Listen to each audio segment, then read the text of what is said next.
Adelante. Bueno, pues muchas gracias por la espera. Buenas tardes a todos.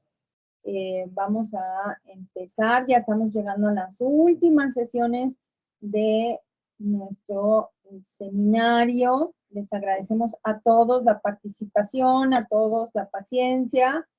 Y el día de hoy se presenta nuestro compañero Luis Alfonso Grave Tirado con su trabajo Y en medio de la sierra, una ruta de larga duración entre el altiplano duranguense y la costa sinaloense. Sin más, bienvenido Alfonso, muchas gracias y te cedemos la palabra. Bien, bueno, muchas gracias. Ya que comenzamos tarde, a ver si, si puedo ser breve. Bueno, la ponencia fue preparada en conjunto con la maestra Cintia Vidal Aldana, del Lina Durango. Sin embargo, ella no nos puede acompañar porque mañana tiene su examen de candidatura a doctora, así que no la quise presionar. que se tranquilice y se prepare para mañana.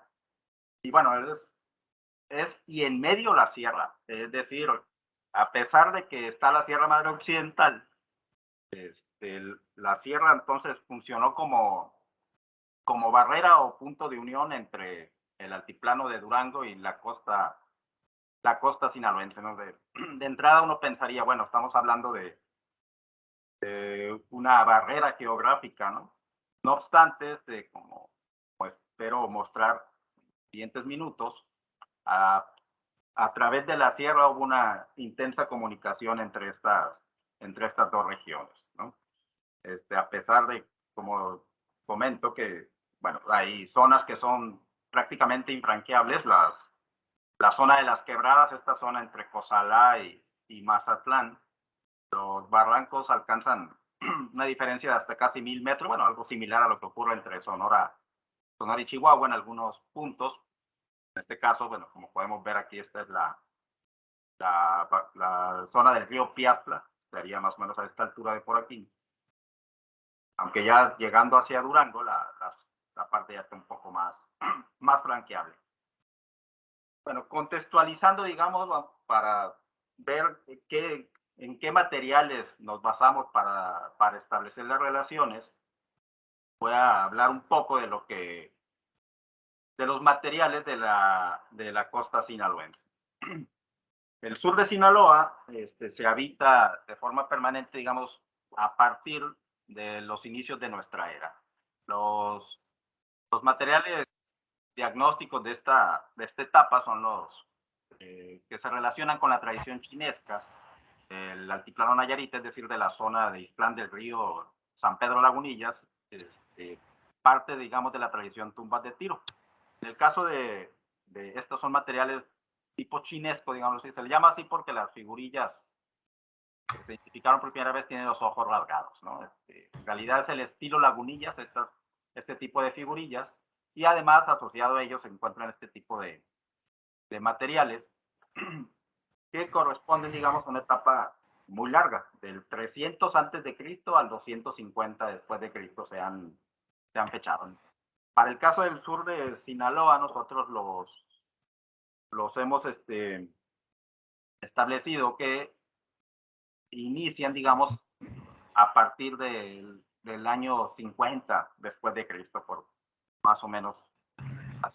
Esto con ayuda de algunas cerámicas fechadas por paleomagnetismo. No tenemos carbono 14 de estas etapas, pero algunas cerámicas fechadas por paleomagnetismo. Además de la secuencia estratigráfica, donde materiales posteriores sí los hemos podido fechar más o menos con claridad, estos se encuentran casi siempre debajo de aquellos que son los que de la siguiente etapa de ocupación, la llamada fase Tierra del Padre, que va del 250 al 500 después de Cristo, y cuyo tipo diagnóstico es el chametla polícromo temprano.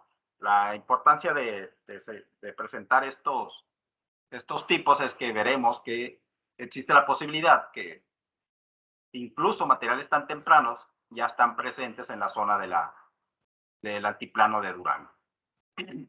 Este es pues la fase Tierra del Padre. Aquí ya hemos identificado varios asentamientos en lo que es la llanura costera del sur de Sinaloa, prácticamente a la orilla de los ríos, ¿no? Y bueno, este es el tipo chametla polícromo temprano, que en el norte de Nayarit le llama gavilán polícromo, pero que básicamente es el mismo, ¿no?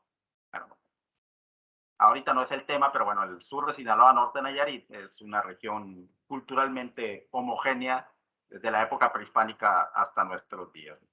Bien, este es el material, digamos, diagnóstico de la fase Tierra del Padre, 250, 500 después de Cristo. Posteriormente viene la fase Baluarte o Chametla Medio, en la cual ya se habita extensa e intensamente el sur de Sinaloa, y estos son los materiales que encontramos. Este es el tipo Chametla polícromo medio, este es el tipo banda negra esgrafiado, que se llama así, es digamos una variante del chametla polícromo medio, pero la característica es que la banda, una banda negra, está esgrafiada. Además de gran cantidad de figurillas, otro elemento diagnóstico son estos bordes que presentan decoración en rojo y negro alternada, digámoslo así.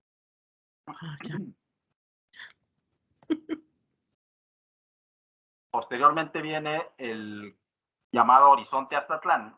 Está dividido tradicionalmente se divide en dos fases, la fase Acaponeta y la fase ahí, Los Landis. Pero en realidad los tipos están estratigráficamente, los que supuestamente son los tipos diagnósticos de estas dos fases. Oye, hay un micrófono abierto por ahí. Los tipos diagnósticos, como les comentaba, es el borde rojo decorado o Aztatlán y el tipo botadero inciso, que se caracteriza por una banda blanca con incisiones, ¿no? Igualmente la ocupación es intensa en esta época. Más adelante, ya la fase previa a la llegada de los españoles, o fase el Taste Mazatlán, sus materiales tienen un acabado satinado muy brillante y hay una abundancia de pipas con un acabado similar al de la cerámica. Continúan los diseños incisos en la misma, y bueno, como podrán ver, esta es la época de mayor ocupación y es lo que encontraron los españoles cuando ya entraron a lo que es Sinaloa. Sinaloa, bueno, este es el límite entre Sinaloa y Nayarit, ¿no? Esto es para lo que sucede para la costa en el sur de Sinaloa. En el norte también se ocupa desde épocas muy tempranas, desde por lo menos, de acuerdo con los trabajos últimos de John Carpenter y Lupita Sánchez en el Río El Fuerte, la ocupación inicia más o menos al mismo tiempo que en el sur de Sinaloa, es decir, a principios de nuestra era. En este caso, los materiales diagnósticos son estos tipos naranja, rojos, bueno, hay algunos cafés, el llamado complejo Guatabampo, que se llama así precisamente por el sitio Guatabampo, a orillas del río Mayo, en Sonora, que fue donde primero se estableció. Sin embargo, se encuentran estos materiales a lo largo del río El Fuerte y un poco más tardío en el río Sinaloa, esta zona de por acá. A partir del año 600 después de Cristo empieza a encontrarse este tipo de materiales. Luego, hacia el 800, 850 después de Cristo, los materiales son muy similares a los del horizonte Aztatlán del sur de Sinaloa. Muy similares, pero no iguales, ¿no? Como podemos ver, bueno, son las decoraciones en rojo con el borde rojo, la banda incisa y este tipo de iconografía que llevó a sostener que derivan de la influencia de la Mixteca poblana. En los últimos años, quienes trabajamos la costa sinaloense, hemos establecido que los materiales son de fabricación local, ¿no? La iconografía, bueno, sigue en el aire la pregunta a qué obedece, pues, ¿no? Pero la hipótesis aquella de que se trataba de comerciantes que habían venido a esta zona, hace tiempo que quienes trabajamos en la costa la hemos desechado. No obstante, se mantiene todavía vigente en algunas publicaciones. Curiosamente, el centro de Sinaloa, es decir, la zona de los Tres Ríos, donde actualmente se encuentra la ciudad de Culiacán, que es probablemente la zona más fértil de todo el estado.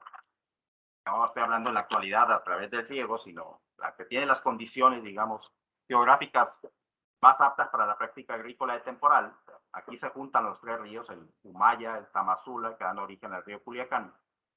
Estaba densamente poblada en la época prehispánica. Sin embargo,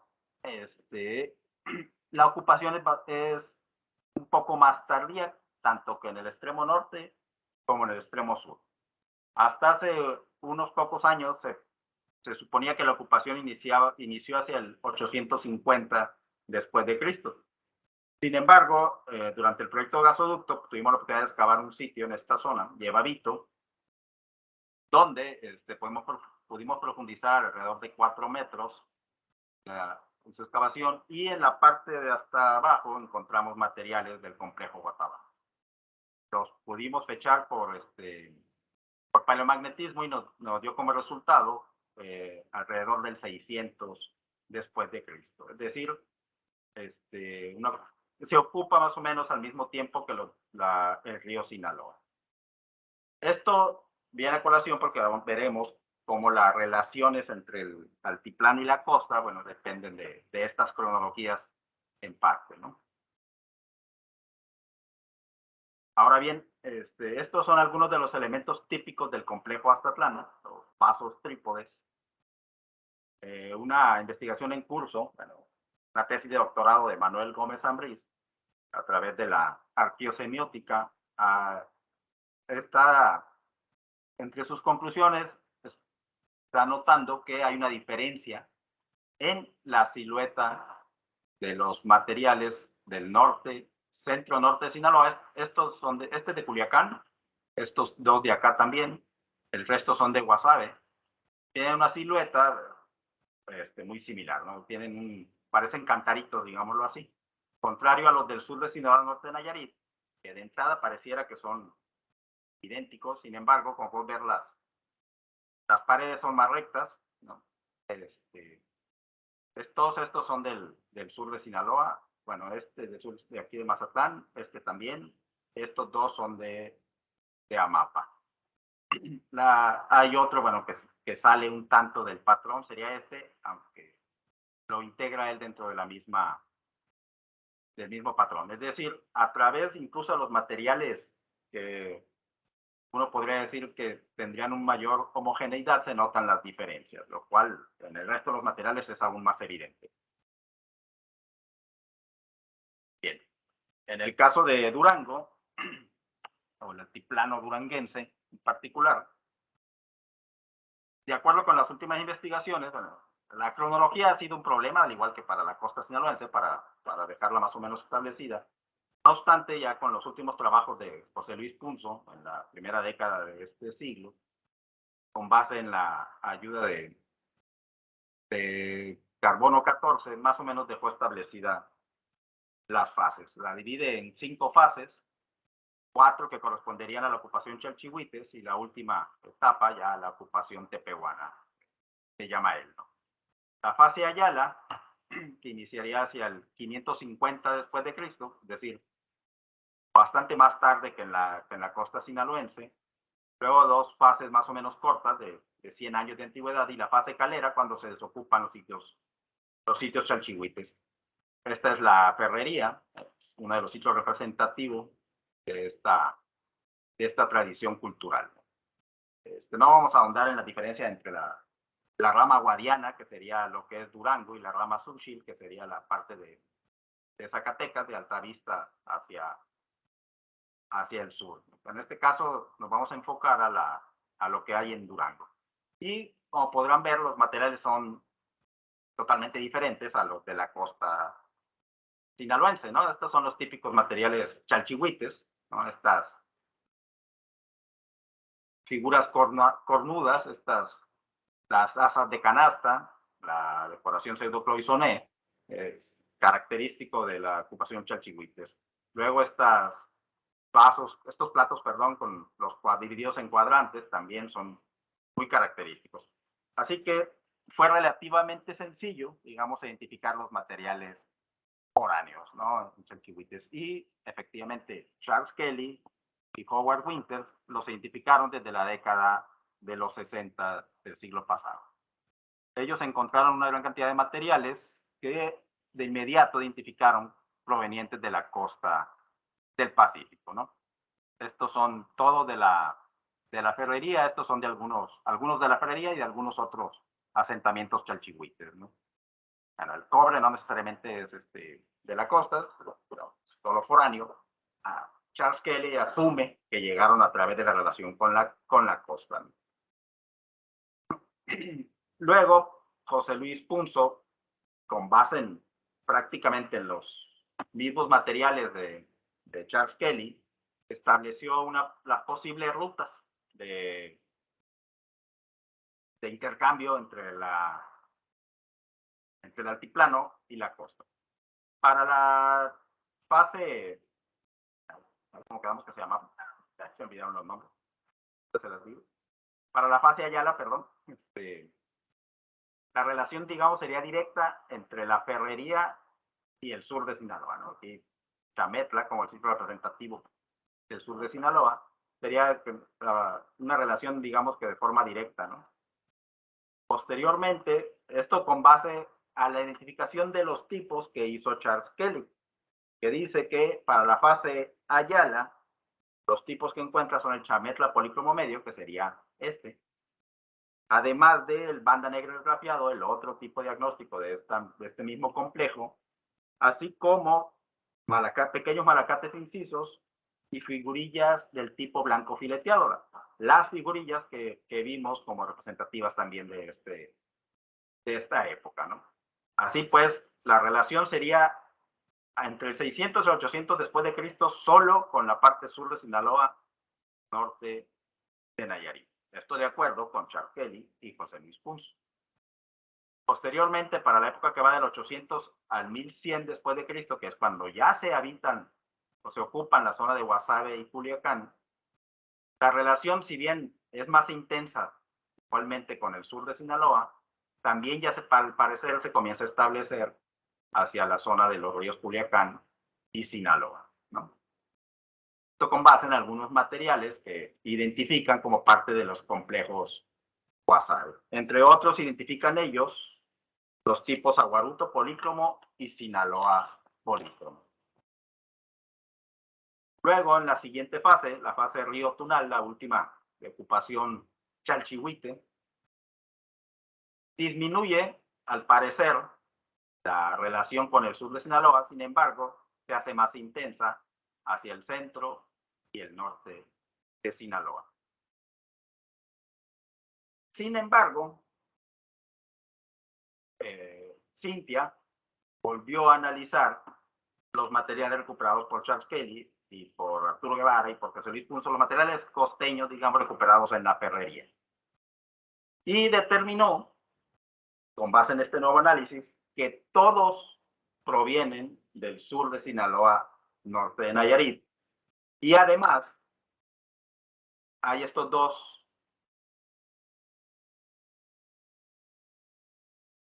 polícromo temprano. Es decir, parece ser que la relación comienza incluso antes, digamos así, del establecimiento de la tradición cultural chalchihuiteña en el altiplano de Durango. Ella defiende la hipótesis de que es lo que va a defender mañana en su examen de candidatura, por cierto, que bueno, que los chalchihuites, digámoslo así, no es una colonia mesoamericana como generalmente se le dice, sino que bueno, es un desarrollo local y la primera etapa, previo al 550, previo a la fase Ayala, la zona ya estaba habitada. El problema es que, bueno, los materiales son monócromos, pues, ¿no? Sin embargo, parece ser que desde entonces, al menos desde el 250, o digámoslo así, desde el 500 después de Cristo, ya se establece una relación con la costa del Pacífico. Esto es, bueno, es un proceso que está en su fase inicial, a ver si logra confirmar esta situación. Lo que sí queda muy claro es ya para la siguiente fase. Para los tipos Chametla medio o fase baluarte, hay una gran cantidad de tiestos en la ferrería que son claramente de este tipo de materiales, ¿no? Bueno, estos son los del sur de Sinaloa. Aquí está este tipo de decoración, el borde, los materiales del tipo Chametla policromo medio. Estos son los tepalcates encontrados en la ferrería. Evidentemente, parece ser, todo indica, provienen de la costa. Estos son los materiales ya del horizonte Aztatlán. En su momento se había determinado que algunos de estos tipos eran del área de Guasave o de Culiacán. La propia Cintia Vidal, en su tesis de licenciatura, llevó a cabo el análisis petrográfico de varios de estos materiales y determinó que algunos de ellos ni siquiera provienen de la costa, sino que fueron elaborados ahí mismo en Durango. Es decir, este tipo de materiales al parecer responde a otras, no necesariamente solo a cuestiones de comercio, sino incluso a unas cuestiones de carácter ideológico. Al menos esa es una de las conclusiones a la que llega Cintia en su estudio, ¿no? El resto de los materiales analizados por petrografía y, bueno, y por sus características también de decoración y de acabado de superficie, de pastas, todas son del área sur de Sinaloa, norte de Nayarit, ¿no? Así pues, la relación es es prácticamente, al menos del área de la ferrería, el área del Valle del Guadiana, es con la costa del sur de Sinaloa. Estos son los tipos más tardíos, ya del área de lo que sería el pase río Tunal. Destaca este vaso, ¿no? Este vaso trípode muy similar a los que vimos para el área, que son relativamente abundantes, digámoslo así, en la costa sinaloense. En su momento este tipo se estableció como del tipo Sinaloa polícromo. El tipo Sinaloa polícromo es del área de Culiacán y también se ha encontrado en Guasave. Esto por los colores, digámoslo así. Sin embargo, a través del análisis semiológico, semiótico llevado a cabo por Manuel Gómez, se observa que es mucho más común con variantes del área de Amapa. Todos estos son de Amapa en el norte de Nayarit. Y por otro lado, la silueta, mucho más similar, como les comentaba, a los del área del sur de Sinaloa. Así pues, también incluso a través de la arqueosemiótica, la relación Valle de Guadiana, costa del Pacífico, es más bien hacia el sur de Sinaloa, norte de Nayarit, ¿no? Esta sería pues el área, digamos, si consideramos que no creemos que los ríos son los puntos más fáciles, digamos, para trasladarnos de un punto a otro, del altiplano a la costa o de la costa al altiplano. Las rutas que se han propuesto, una de ellas es la del río Presidio, que llega a las cercanías de Mazatlán, y la otra es el río San Pedro, que nace justamente, bueno, el río Tunal, el río que está a la orilla de la ferrería, se convierte posteriormente en el río San Pedro, que desemboca en el Pacífico, acá en Nayarit, ¿no? Relativamente cerca de la zona de Amapa y donde están los principales asentamientos aztlatlanos. Ahora bien, en el siglo XVI-XVII, la comunicación no era a través, digamos, siguiendo la ruta de los ríos, sino había unas rutas establecidas por los puertos de montaña. Nosotros creemos que la ruta no era en la orilla de los ríos porque, como vimos anteriormente, los barrancos son bastante profundos, es complicado pasar por ellos, así que más bien pareciera que la ruta es por los puertos de montaña y llegaban a la zona aquí de Acaponeta y de aquí se iban, digámoslo, hacia Sinaloa o podían bajar más hacia la zona de los asentamientos Aztlatlán en San Pedro y el río Santiago. Es de hecho la ruta que también seguían los arrieros en el siglo XIX. No era a través del río, sino también igualmente por los puertos de montaña, hasta llegar a la zona del Salto, en Durango. en la sierra de Durango para luego bajar hacia el valle del Guadiana. Esta es, pues, para la época prehispánica, las rutas propuestas, ¿no? Los valles, los puertos de montaña entre el río Presidio y el río el río Baluarte, y la zona también de puertos de montaña entre el río Caponeta y el río San Pedro. Ahora bien, hay un problema.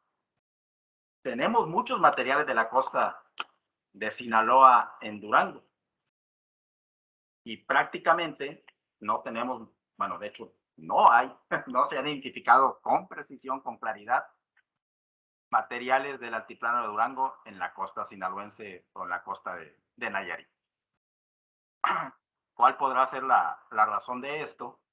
Por un momento, uno de los elementos que quisimos buscar fue la obsidiana. De hecho, en la ferrería, el análisis, curiosamente, a pesar de que a través de la cerámica se desechó la relación con el norte, con el centro y norte de Sinaloa, a través de la obsidiana se ha establecido una relación con la costa de Sonora. 7 artefactos de la ferrería, al parecer, provienen de estos yacimientos de esta zona, de la Sierra del Aguaje, la Sierra Libre. La gran mayoría provienen del yacimiento de Llano Grande, que se ubica en las cercanías de la ciudad del Salto, Durango, cuyas características son este tipo de nódulos. Nódulos muy pequeños, como podrán ver, alrededor de 5 centímetros, el tamaño de un puño, son los nódulos más grandes, no aptos, digámoslo así, para la fabricación de navajas, por ejemplo. De hecho, los materiales que localizan en la ferrería, que parecen provenir de Sonora, son artefactos más grandes. No podían haber sido elaborados con este tipo de nódulos pequeños.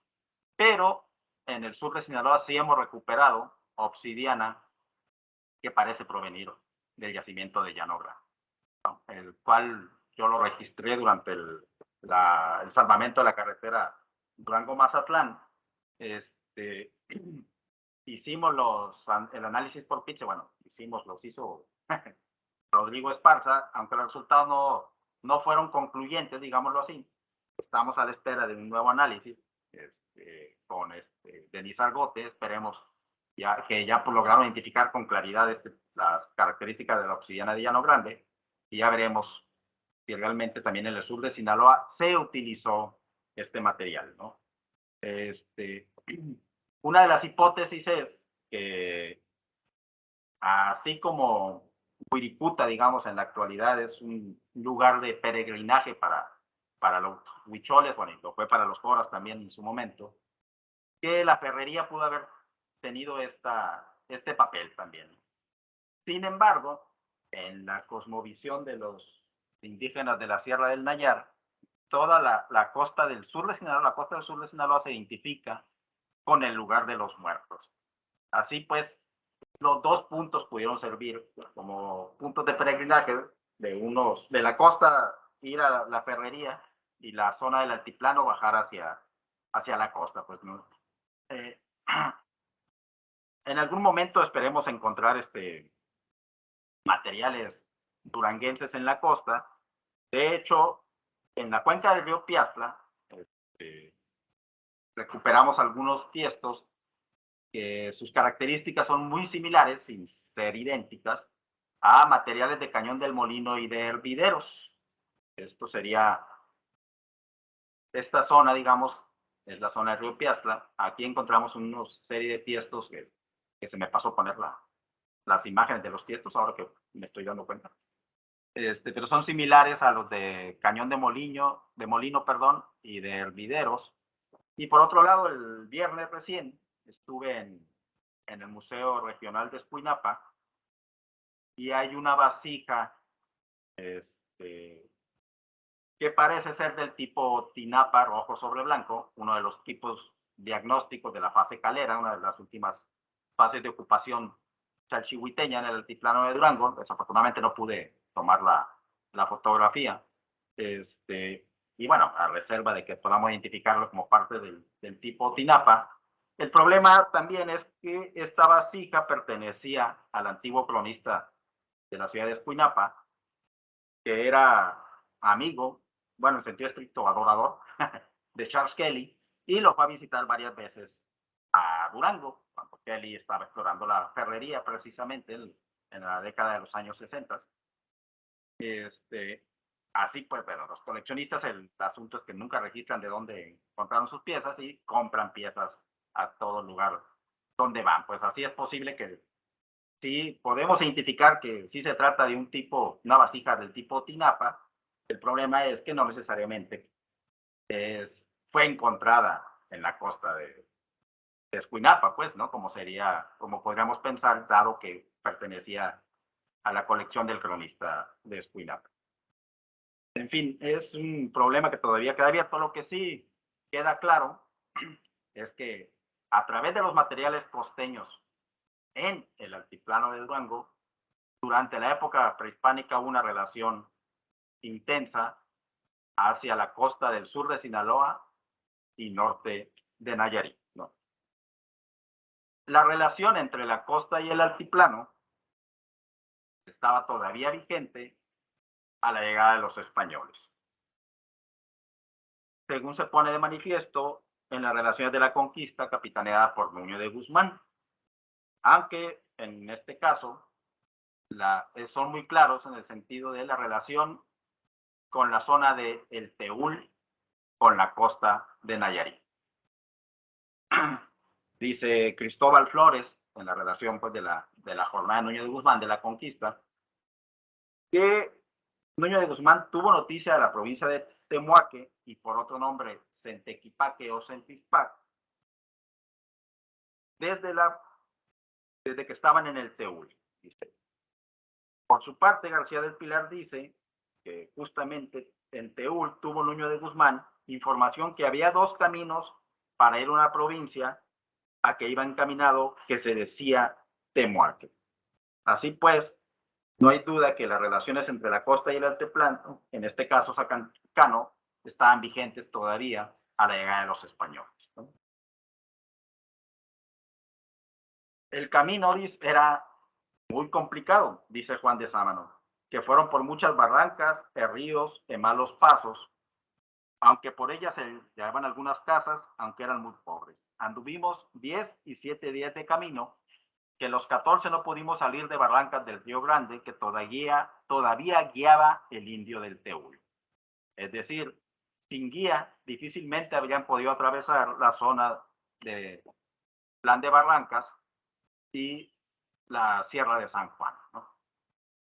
Centequipaque o Centispac, como comentaba, estaba a orillas del río Santiago. Si bien García del Pilar, cuando estaba en Omitlán, situado un poco más al norte de Centispac, comenta que esta es la provincia que en el Teúl le dijeron que se llamaba Temuac. Como sea, estábamos en la costa de Nayarit. Sin embargo, en las relaciones de la conquista, de la ruta de Nuño de Guzmán, la ruta que siguieron, lo comentamos el año pasado en este mismo seminario con Víctor,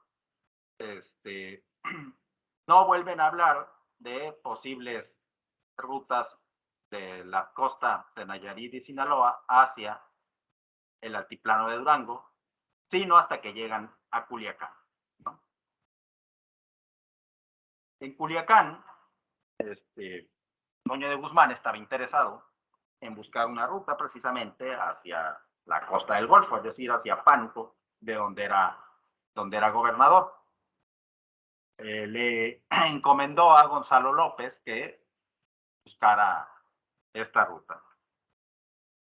Primero lo intentan siguiendo el curso del río Humaya, es decir, hacia el norte de la provincia de Culiacán, dice Gonzalo López. Y anduve por el río hasta 20 leguas, todas las cuales estaban pobladas poca cosa de estancias y caserías. Anduve tanto por él arriba, sin poder salir de él, y llegué a un gran despeñadero que se derribaba por una gran sierra abajo, y busqué medio para salir de allí, no lo pude hallar por ninguna parte, por causa de las grandes sierras.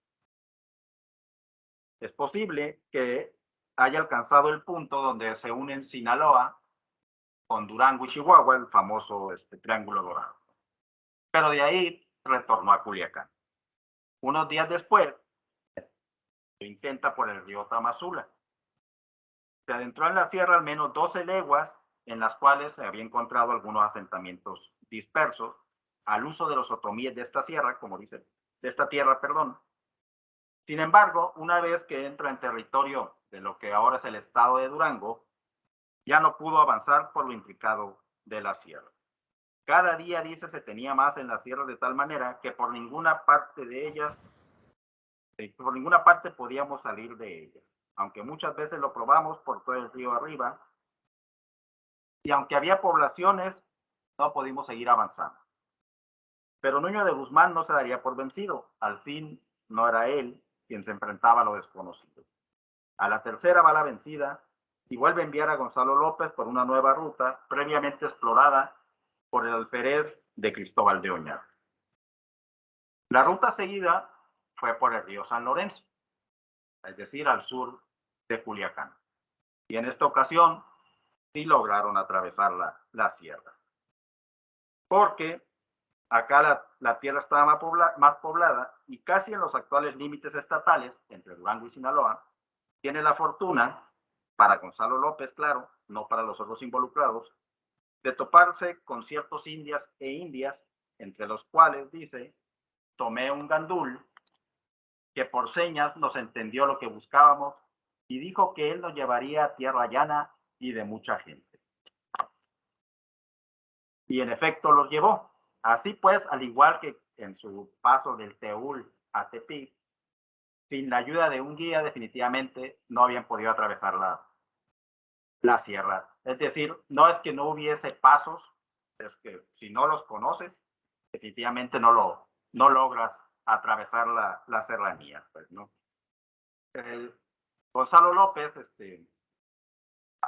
bueno, en un artículo publicado por Víctor y por quien esto presenta en el número 30 de la revista que edita América, pueden encontrar ahí con mayor detalle la ruta que siguió Gonzalo López hasta llegar a lo que ahora es la zona de la laguna, en los límites entre Coahuila y Durango, que no es el tema tratado acá. Lo que sí es claro que había una ruta también a través del río San Lorenzo entre el altiplano de Durango y la costa sinaloense.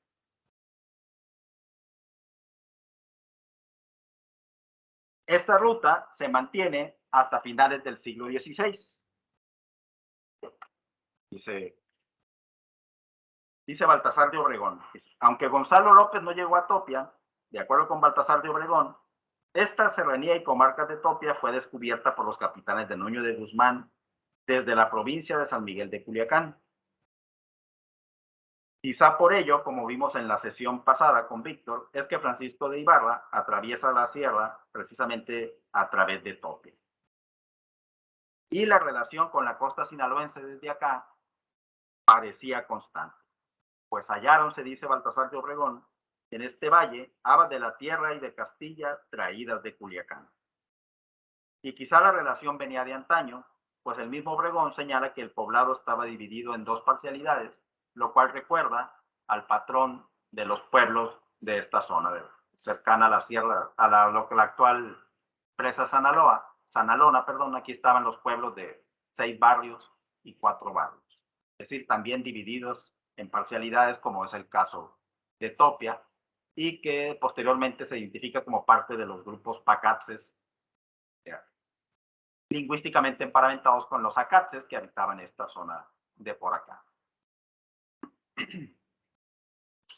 La ruta se mantenía a finales del siglo XVI, pues es la que toma el obispo de La Mota y Escobar en su visita a Topia desde Culiacán, pasando por Guzmanillo. Guzmanillo se encuentra exactamente en los límites entre Durango y Sinaloa y es, digámoslo así, el último poblado de tierra caliente. Desde ahí, dice Mota y Escobar, hay 16 leguas de despoblado por la serranía más áspera que en el mundo se sabe, y en ella abrió Dios nuestro Señor una zanja muy honda por la cual corre un río caudaloso por grandes pedregales y peñascos, de suerte que sirve de camino para llegar a Topia, porque si no es metidos en la ribera de él, no se puede caminar por otra parte. O sea, en este caso, el camino sí era siguiendo la ruta del río Tamazula. Como sea, el obispo no intenta llegar hasta Durango o al altiplano de Durango a través de la sierra, sino que se regresa a Guadalajara y luego entra por la ruta Guadalajara, Zacatecas, Durango. No refiere, pues, si había otra zona donde la comunicación entre el altiplano de Durango y la costa sinaloense continuaba. Pareciera, pues, que la más probable ruta entre la costa y el altiplano durante la época prehispánica, es decir, la que comunicaba el Valle de Guadiana con el sur de Sinaloa, se había cerrado. Sin embargo, a través de otros documentos podemos inferir que seguía abierta. Antonio de Ciudad Real, quien recorrió el norte de Nayarit en 1657, ¿de dónde saqué el 800? 1657, señala: de esta provincia de Guazamota salen los indios a rescatar sal y pescado a la de Caponeta y Centispac. Ahí está, no es. Perdón, Guazamota estaría más abajo. Este mapa no me sirve. Me regreso. Guazamota estaría en esta zona de por aquí. De Acaponeta, es esta parte. Dirían, pues, la ruta seguiría por esta zona, más o menos la misma que la hemos establecido para la época prehispánica, entre el río Acaponeta y el río San Pedro. Por su parte, Francisco del Barrio, quien visitó la Sierra de Nayarit en 1604, dice que estando en Guazamota y a medio camino entre el altiplano y la costa, había muchos batizados ladinos que salían a tierra de Guadiana, es decir, a la ciudad de Durango. Mientras Lázaro de Arregui en 1621 escribe: los pueblos de Quibiquinte y Milpillas que están en la sierra camino de Guadiana, por donde los de estas provincias, Arregui está hablando desde Acaponeta, llevan sal, pescado y fruta a Guadiana y Sombrerete, es decir, a Durango y, bueno, Sombrerete, que estaría en esta zona de Zacatecas, cerca de Altavista. Así pues, este comercio se mantenía todavía hasta 1673, pues de acuerdo con la relación acerca del estado de la Sierra del Nayar de Antonio Arias y Saavedra, dice que en la parte baja de la sierra encontró a muchos indios gentiles y apóstatas en los caminos, los cuales bajaban a esta tierra con frecuencia a sustrato buscando sal, carne, pescado, maíz, frijol, etc. Asimismo, es posible que indios costeños se hayan ido a trabajar a las minas del altiplano. De acuerdo con Philip Hadley, en Santa Eulalia, la mina en Chihuahua, los trabajadores indígenas eran sonoras, ópatas, pimas, sinaloas y tepehuanes. Asimismo, a medio camino entre los reales, entre la costa y los reales de mina, había algunas zonas de refugio a donde recalaban por igual delincuentes y quienes huían del maltrato de las minas, los cuales se refugiaban en algunas zonas. En este caso, se menciona sobre todo a Babaroco, que sería en Chihuahua, a donde se refugiaban tanto los yaquis, pero incluso se habla de los indios sinaloas, ¿no? De esta zona de por acá, de la costa sinaloense. En el siglo XIX, con el descubrimiento de nuevas minas en el sur de Sinaloa, se funda el puerto de Mazatlán y se reactiva la relación con Durango, pero esta se hace ya a través de los puertos de montaña, como les comentaba, siguiendo relativamente cercano al río Presidio. El río Presidio nace en las inmediaciones del Salto Durango y desemboca en las cercanías de Mazatlán. Los arrieros salían de Mazatlán, subían hacia La Noria, un poblado aquí a unos 30 kilómetros. Luego subían a Pánuco, Umbral de Minas, más arriba, y de ahí se trasladaban por los puertos de montaña. Vamos a regresarnos a este mapa. Mazatlán está aquí, subían, esta era la ruta más o menos seguida por los arrieros. De acuerdo a la reconstrucción realizada, hay un video realizada por el Museo Arqueológico de Mazatlán. En INA TV se puede encontrar, se llama algo así, Durango y Mazatlán, un romance de varios siglos, donde se enuncian esta ruta seguida por los arrieros del sur de Sinaloa hasta llegar a Durango, ya que a Mazatlán llegaban los productos provenientes incluso de Europa y lo llevaban hasta Durango. Hay un documento que habla de hasta que trasladaron un piano desde Mazatlán a Durango, pues a través de estos, los arrieros estos que continuaban por la ruta. La Noria, en su museo comunitario, tiene algunos elementos ahí que hablan de esta gran tradición de arriería, pues, ¿no? En el siglo XIX. Bien, ya para terminar, en la actualidad, como les comentaba, la costa del sur de Sinaloa se relaciona con el lugar de los muertos por los indígenas de la sierra de Durango y Nayarit, ¿no? la sierra del Gran Nayar, toda esta parte de aquí. De hecho, en el siglo XVII, uno de los dioses de los Joras, Narama, tenía su morada en un cerro que llaman Cabeza de Caballo y por otro nombre Ichamet, que quiere decir la casa del maguey y el mezcal, el cual también le llamaban Ichamictla, que quiere decir casa del infierno, y en su idioma natural, Cahuaylán, que entienden por fuego o purgatorio, dice el padre franciscano Arias de Saavedra. José de Ortega, por su parte, quien estuvo también con los Coras, en esta zona, casi en los límites entre Nayarit y Durango, la zona de Santa Teresa, dice que la región destinada a los que acaban con muerte natural llamaban Muxita, que quiere decir lugar de muertos, que es lo mismo que los mexicanos nombraban Mictlán. Esta Muxita, como ellos se figuraban, estaba cerca del Cal de Rosario, en un cerro lleno de cuevas, rodeado todo de moradores respetables, con cerquillo que cuidaban de aquellas almas. En la actualidad, para los grupos indígenas del Gran Nayar, además del lugar donde proviene la sal y la fertilidad desenfrenada, el mar y en particular la zona de marismas del sur de Sinaloa es también el lugar de los muertos. Toda esta zona de aquí. Este es el Cerro del Muerto visto desde la sierra.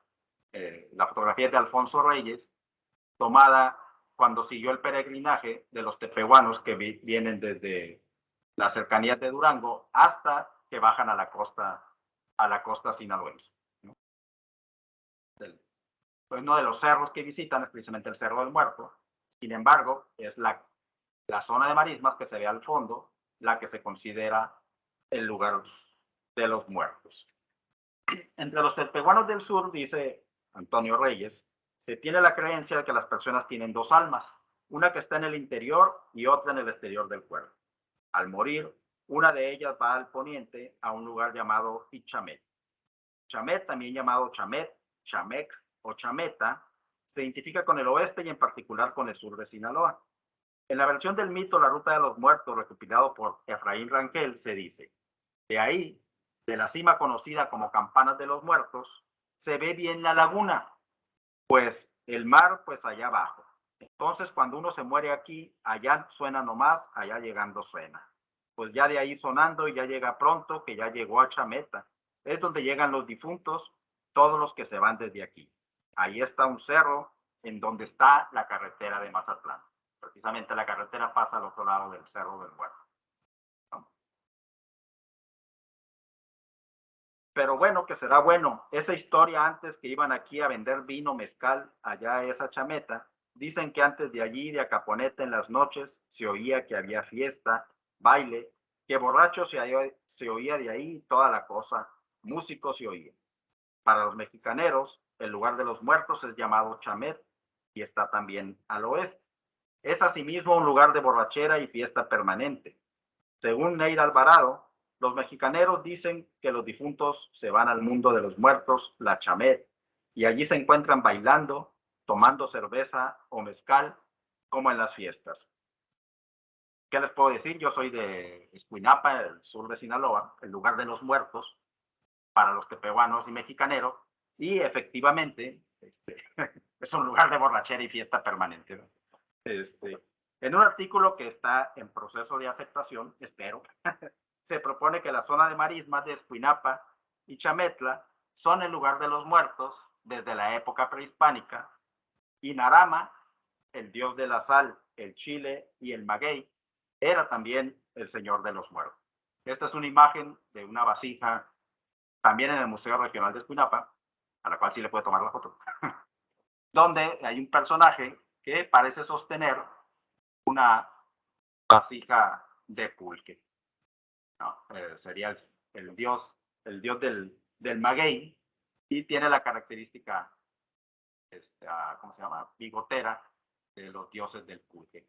El pulque, la sal y el lugar de los muertos está relacionado estrechamente en la cosmovisión del México prehispánico y en particular de los indígenas de la Sierra del Nayar. Así pues, la relación altiplano costa de Sinaloa es una ruta de larga duración. Bien, pues muchas gracias.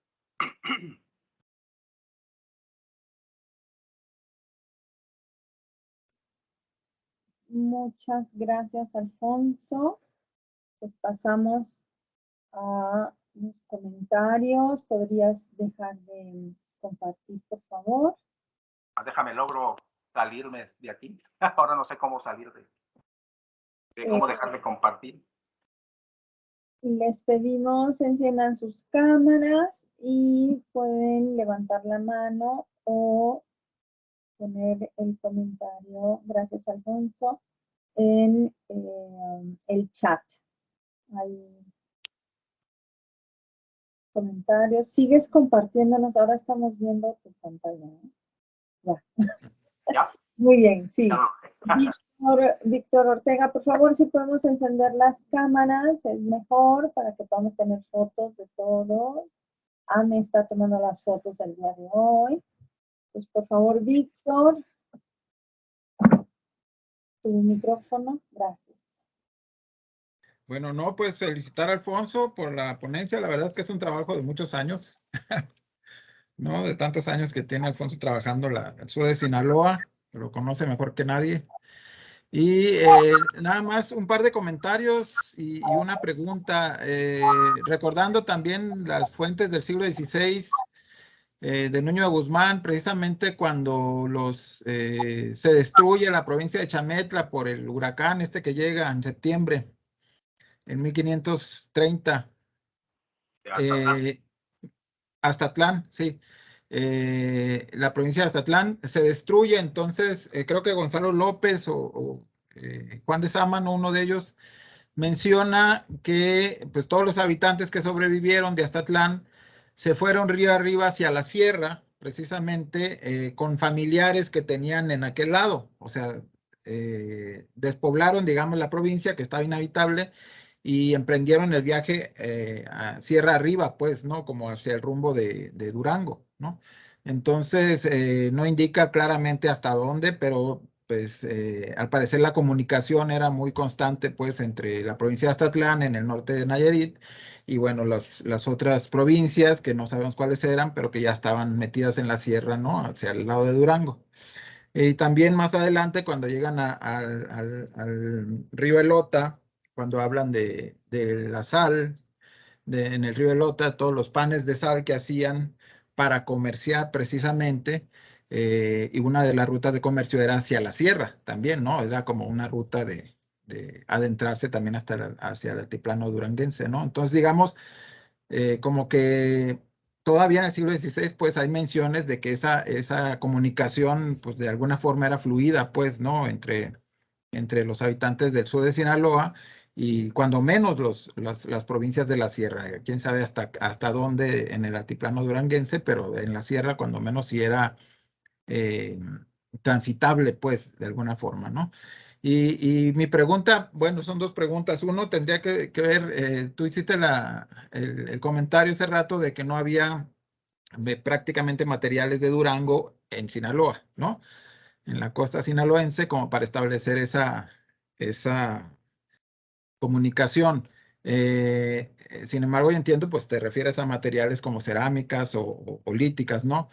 Pero ¿qué posibilidad hay de que, bueno, los materiales provenientes de Durango hayan sido perecederos, por ejemplo, en este intercambio de bienes o de recursos, y por eso pues no se han encontrado, digamos, materiales en Sinaloa? Y la otra es, o qué explicación pues tendría realmente esa inexistencia de materiales duranguenses en Sinaloa. Y la otra, pues recuerdo también que para la parte norte de Durango, pues se planteó desde hace ya varias décadas la existencia de la cultura San Gabriel, Loma San Gabriel, que se supone que existe desde antes de los chalchihuites, que es contemporáneo con los chalchihuites, y que incluso después de los chalchihuites siguió existiendo la cultura Loma San Gabriel hasta la llegada de los españoles, más o menos, ¿no? En el norte de Durango, sur de Chihuahua. Y una de las propuestas de esa cultura también era que había una ruta entre el norte de Durango y el norte de Sinaloa, precisamente por la parte ya del Río Fuerte, más o menos, ¿no? ¿Qué posibilidad pues hay de que realmente existiera esa ruta comparando los materiales del norte de Sinaloa con los de Durango, así como hiciste con los del sur? Bueno, sí, de hecho, ya se ha planteado, bueno, yo mismo le he planteado la hipótesis de que efectivamente los materiales que venían del altiplano y de la sierra, pues eran materiales perecederos, pues, ¿no? Pero, ¿cuáles? Pues ese es el problema, pues, ¿no? El asunto es que no tenemos materiales, pues así, o sea, llama la atención la relativamente abundancia de cerámica, malacates, pipas de la costa sinaloense y que no haya cerámica, pues, ¿no? Chalchihuiteña en la costa. ¿Por qué esa ruta unidireccional al parecer? Pues, ¿no? Esa es la pregunta que tanto Emanuel y Cintia se hacen del lado de Durango y yo del lado de la costa, pues, ¿no? No lo hemos logrado resolver. Sí hemos propuesto la posibilidad de que hayan sido efectivamente materiales perecederos, pero ¿cuáles? Pues aún está en veremos el asunto, ¿no? Se pretendía que la obsidiana fuese uno de estos elementos, sin embargo, en los análisis que realizamos con Rodrigo, la gran mayoría de la obsidiana usada en el sur de Sinaloa proviene de los yacimientos de Cerro de las Navajas, en las cercanías de Tepic, y bueno, el área de la Joya en Jalisco, pues alrededor de Teuchitlán, ¿no? Está en veremos aún los pequeños nódulos que sí hay en el sur de Sinaloa, pero no son tampoco así tan abundantes como para decir, esto era, pues, ¿no? Pero bueno. Respecto a lo Loma San Gabriel, ese es otro asunto. Desde mi perspectiva, lo Loma San Gabriel es parte de los chalchihuites, digámoslo así. O sea, no podemos hablar de dos culturas diferentes, sino que lo Loma San Gabriel sería, digamos, lo que estaba antes de los chalchihuites, y no es que hayan coexistido una y la otra, sino que pues, son parte de la misma cultura, así como en el sur de Sinaloa tenemos gran cantidad de asentamientos pequeños donde solo encontramos cerámica monócroma, pero eso no significa que hayan estado ajenos a la tradición aztatlán o a la tradición chametla, los complejos estos, pues no. Al parecer ocurre lo mismo en el área del altiplano y la sierra de Durango. De hecho, esa es la hipótesis que está trabajando Cintia en la actualidad. Efectivamente han estado registrando algunos sitios en la zona del Zape, sitios cercanos a los Lomas San Gabriel, de hecho. Y bueno, también Iris Murguía, en su tesis de licenciatura de hace ya varios años, planteó este asunto. Pues, ¿no? La misma Hertz habla de que no hay Loma San Gabriel, no hay cultura Loma San Gabriel, sino que es lo rural de los chalchihuites, pues, ¿no? Y los materiales chalchihuites que Foster y Kelly encontrados en los sitios Loma San Gabriel, que ellos establecen como de relaciones entre los Loma y los chalchihuites, pues no es que son parte inherente de lo mismo, pues, ¿no? Cuando se rompe la cuestión esta de los chalchihuites, digámoslo así, pues regresan a un modo de vida rural, pero seguimos hablando de los mismos grupos, pues, ¿no? O sea, de ahí que la importancia de este hallazgo de chametla polícromo temprano en la ferrería, porque nos puede indicar que la ferrería ya estaba habitada, pues, antes de la introducción de la cerámica chalchihuite, pues, en realidad, pues, estos grupos ya estaban presentes ahí, pues, ¿no? Es que esta cuestión de la llegada de mesoamericanos a Durango, pues, es algo pues, medio complicado, por decirlo así, pues, ¿no? O sea, de la nada, ¡pum!, surgen estos materiales, pues no, son parte de los procesos estos políticos, pues, de desarrollo que ciertas comunidades tienen un control ideológico sobre el resto y desarrollan este tipo de materiales. Lo mismo que ocurrió en la costa sinaloense, pues, ¿no? Y se da más o menos a la par, a partir del 500 después de Cristo, ocurre en la costa sinaloense y Nayarita, y ocurre en el altiplano de Durango, bueno, ocurre en Zacatecas y ocurre en otras partes, pues, ¿no? Es una discusión que tenemos, bueno, de hecho, pues, el fin de semana estuve con Cintia y Emanuel, estuvimos platicando precisamente de esta cuestión de los lomas San Gabriel. Respecto a la ruta del fuerte, eso ya no la exploré, ya me va a tardar aquí 2 horas hablando de esto. Ahí no son tanto los materiales como el patrón de asentamiento lo que relacionan los grupos de los ríos del fuerte con la zona de la sierra del sur de Chihuahua y los grupos de la sierra de Durango, pues, ¿no? Este patrón de, de cimientos de casas cuadradas y circulares en conjunción en los mismos sitios, que bueno, se ha relacionado con la tradición serrana, Sonora, pues la que le llaman tradición Río Sonora, pero que la tenemos presente hasta prácticamente la Ferrería. En la Ferrería, en el Valle del Guadiana hay algunos asentamientos que presentan este patrón también. Así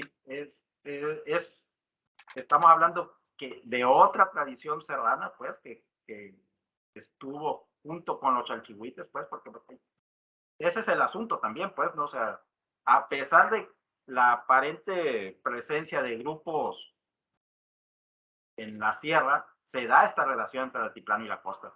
Y grupos que tienen ¿cómo se dice? Una fama, pues, de feroces y caníbales que no dejaban pasar a nadie, pues, ¿no? Y no obstante, la sierra siguió siendo circulada, pues, a lo largo de casi al menos 1500 años, desde el 500 después de Cristo, por decirlo así, pues, ¿no?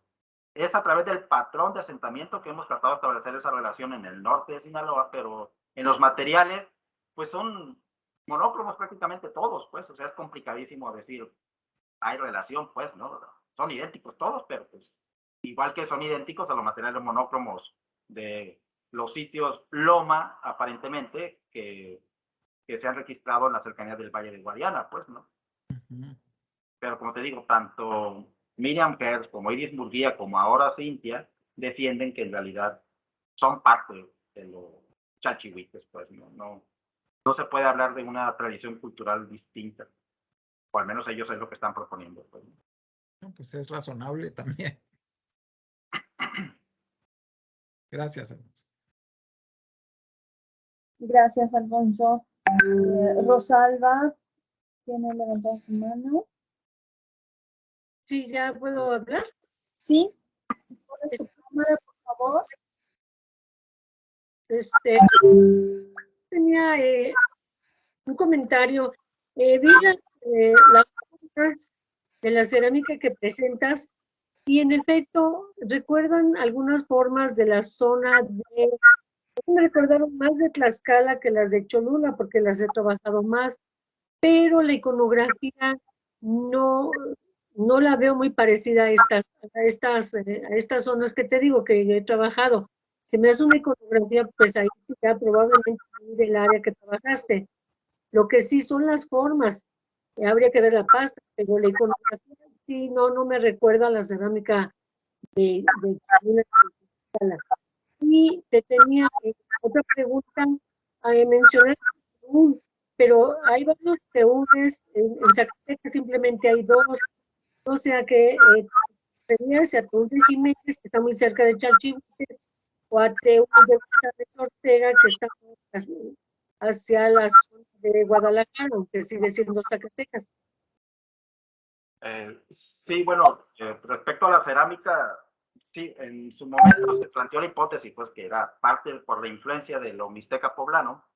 No obstante, ya análisis petrográficos que se han realizado en varios de estos tiempos ya fueron elaborados en la región. Las pastas son locales, pues, ¿no? La iconografía, pues sí es similar, pero pues es un una cuestión. Estamos hablando de grupos yuto-aztecas, no hay que olvidar que estamos hablando de grupos yuto-aztecas, toda la tierra, digo, la costa sinaloense, la costa nayarita son grupos yuto-aztecas, los indígenas de la Sierra del Nayar, todavía en la actualidad su cosmovisión, bueno, pues recuerda en gran medida la cosmovisión náhuatl pues, del siglo XVI. De hecho, pues, López Austin tuvo su fuente de inspiración entre los huicholes, pues, que lo llevó luego a formar el famoso concepto del núcleo duro mesoamericano, pues, ¿no?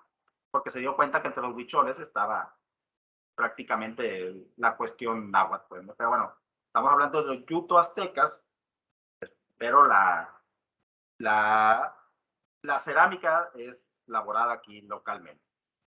Luego el teúl, sí, es el teúl de González Ortega. En la descripción de las relaciones de Guzmán lo describen tal cual, como está el sitio arqueológico, cómo se ve. La descripción que hace, no me acuerdo si es Juan de Sámano o quién de ellos, se refiere definitivamente al teúl de González Ortega, pues, ¿no? Está sobre el cerro este que parece un sombrero y ahí están las pirámides encima. Pues es el teúl de González Ortega, justo del otro lado de la sierra, el cañón de Bolaños, que de hecho fue el que al parecer siguieron primero, luego el cañón del río Grande de Santiago, hasta llegar en las cercanías de Tepic, ¿no? Ahorita ya sería imposible porque está en la presa de la Yesca y luego la presa del Cajón, así que hubiera estado complicada la ruta en la actualidad por ahí, ¿no? Pero es la ruta del teúl de González Ortega.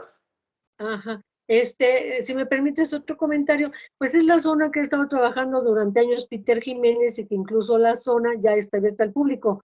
Y sí conozco la zona arqueológica y con la Coordinación Nacional de Arqueología fuimos a hacer estaba yo adscrita todavía a Michoacán y se hizo ahí una visita regional. Y ahí Peter Jiménez pues nos explicó todos sus los resultados de su proyecto, nos mostró la zona, la cerámica y todo esto. Ah, bueno, sí, pues gracias por aclararlo, porque como después te fuiste a Chalchihuites, yo dije, probablemente sea el otro teúl que pues, está enclavada en la zona minera de Zacatecas. Sí, en realidad iba a poner también, ahí sí, curiosamente sí tenemos cerámica en el sur de Sinaloa, cerámica proveniente del teúl, famoso sitio, tipo, bueno, que en Sinaloa se llama Iago polícromo, ya no recuerdo bien ahorita cómo se llama, pero es uno de los tipos más comunes del teúl, allá el teúl de González Ortega. Está presente también, bueno, se ha encontrado en Amapa, en Tamaulipas, Tatán y en Chametla, pues. O sea, la relación ahí sí hay material de esta zona en la costa y curiosamente no tenemos de Durango. También en el teúl hay material de la costa del Pacífico.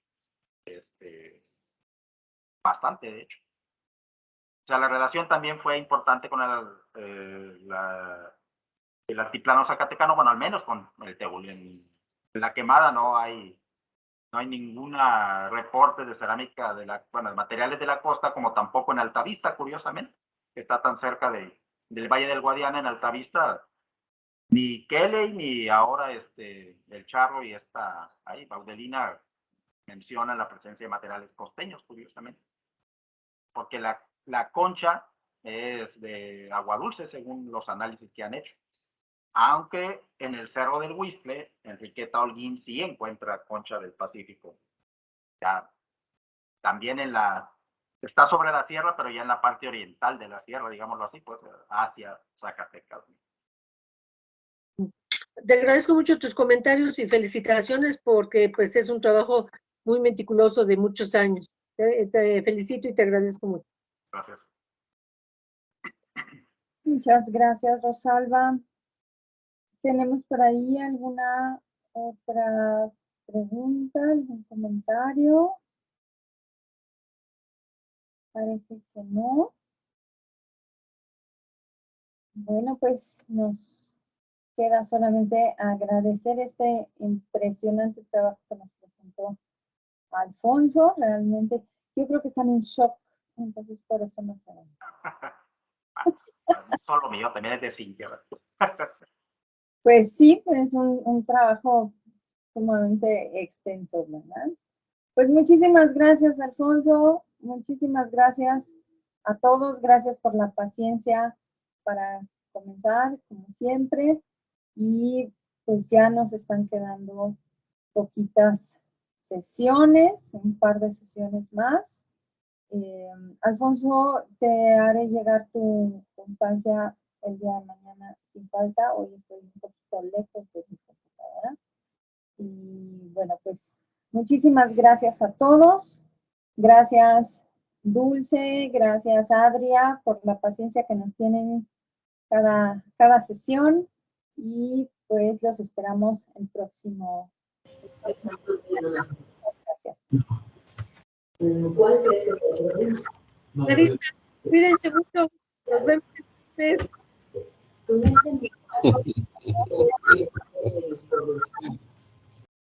Los sueños. De acuerdo, ¿quieres hablar?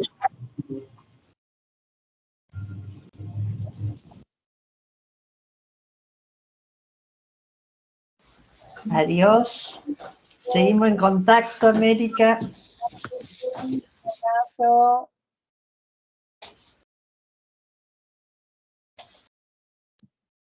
Me deja colgar.